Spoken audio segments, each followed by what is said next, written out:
آپ کو پتہ ہے عمران خان صاحب کی جب سے گورنمنٹ گئی ہے اس کے بعد سے بزنس جو ہے وہ بالکل سنبھلا نہیں، اور ریئل اسٹیٹ تو بالکل کسی جگہ پہ کھڑی نہیں ہوئی، مسلسل ڈکلائن کا شکار ہے اوور آل بھی. اور اس میں اگر آپ بحریہ کی بات کریں تو وہ تو بالکل ایک طرح سے کہہ لیں کہ میرا خیال ہے کہ اب شاید 40-50% جو ہے آج سے اگر 2 سال پہلے آپ جائیں اس سے کمپیئر کریں تو 40-50% جو ہے وہ گر چکی ہوگی. لیکن میں سب سے یہ کہتا ہوں کہ یہ مارکیٹ سنبھلے گی. یہ مارکیٹ کیوں سنبھلے گی اس کو سمجھنے کی ضرورت ہے. اور جو آپ نے کہا کہ ان کی مشکلات کم ہوں گی یا ٹھیک ہوں گی، ان کی مشکلات بڑھیں گی. اور ان کی مشکلات اس لیے بڑھیں گی کہ ہم بڑھائیں گے.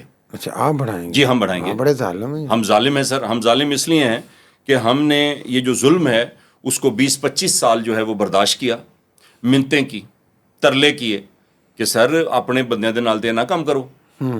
ہم تو وہ لوگ ہیں کہ جنہوں نے اپنے جو جتنی بھی جمع پونجی تھی لا کے آپ کے حوالے کر دی تھی. تو آپ سر آپ ہمارے ساتھ تو ایسا نہ کریں.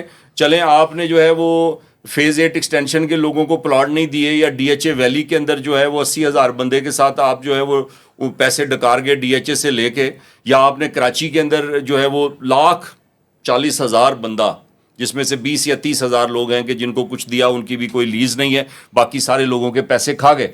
تو اس طرح کے بہت سارے معاملات ہیں. تو آپ ان کے ساتھ تو چلیں کریں، لیکن ہم تو ایک ہی ہیں کیونکہ ہم تو آپ کے پاس آ گئے، آپ کے پاس رہ بھی رہے ہیں، تو سر ہمارے ساتھ تو یہ ظلم نہ کریں.